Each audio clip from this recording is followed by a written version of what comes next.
हर मनुष्य को भगवान ने कार्य करने के लिए इतने बढ़िया हाथ दिए हैं, सोचने के लिए इतना तेज दिमाग दिया है और हमको पर्याप्त समय भी दिया। कितना समय है हमारे पास, कितना लंबा जीवन जीते हैं हम।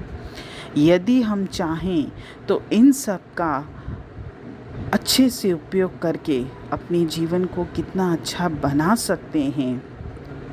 किंतु इस संसार में न जाने कितने मनुष्य अपने हाथों का, पैरों का और दिमाग का ठीक ढंग से इस्तेमाल ही नहीं करते। वे आलसियों की तरह पड़े रहते हैं और अपनी ज़िंदगी को भाग्य के भरोसे पर छोड़ देते हैं कि भाई मेरे भाग्य में जो लिखा होगा वही होगा, और खुद कुछ भी पुरुषार्थ नहीं करते। वो दीनहीन, दरिद्रता जैसी भी हालत में पड़े हुए हैं, बस ऐसे ही अपना जीवन जीते रहते हैं और ऐसे ही मर जाते हैं। और उनके लिए, यानी ऐसे लोगों के लिए, ज़िंदगी जीने की बजाय एक काटने की वस्तु बन जाती है कि ज़िंदगी जी नहीं रहे, ज़िंदगी काट रहे हैं। आलसी कीड़े मकोड़ों की तरह उनकी ज़िंदगी होती है और वो अपनी ज़िंदगी को ऐसे ढोते फिरते हैं और अपने दुख तकलीफ़ों के लिए या तो वो दूसरों को दोष देते रहते हैं या फिर उस भगवान को कोसते रहते हैं। ज़्यादातर मनुष्यों के लिए जीवन का अर्थ तो सिर्फ खाना पीना और बच्चे पैदा करना होता है, या फिर अपना परिवार का और अपने शरीर का पालन पोषण करना। बस कैसे भी करके अपने दिन पूरे करने हैं। पशुओं की तरह इस छोटे से दायरे के बाहर, यानी ये काम तो पशु भी करते हैं, खाना पीना और बच्चे पैदा करना, तो मनुष्य और पशु में अंतर क्या हुआ?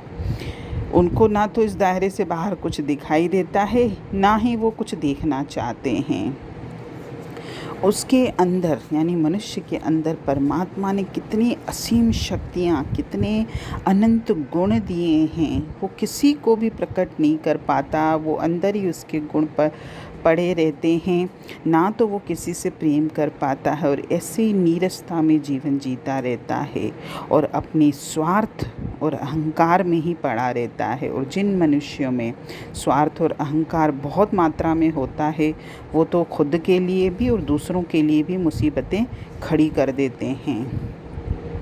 अपने अहंकार के वश में ना केवल वो दूसरों को नुकसान पहुंचाते हैं, बल्कि अपने स्वार्थ के दायरे की वजह से वो खुद को भी नुकसान पहुंचाते हैं और वो अपनी सारी सीमाएं, मान मर्यादाएं सब तोड़ देते हैं। और उनके जो कार्य होते हैं वो पशु पिशाच स्तर के हो जाते हैं।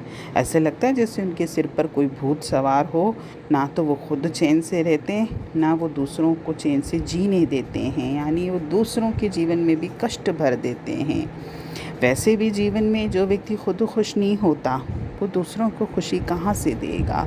क्योंकि दूसरों को खुशी देने के लिए खुद खुश रहना भी ज़रूरी है। खुद तो हैरान परेशान रहेंगे ही, साथ में रहने वालों को भी हैरान परेशान करके उनके जीवन में भी दर्द भर देते हैं।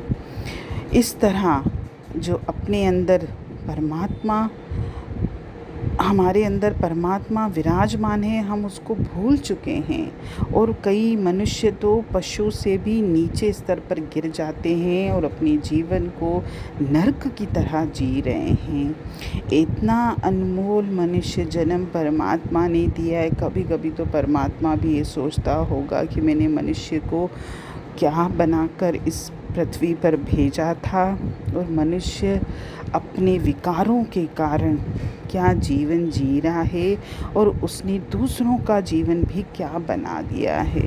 हरि ओम।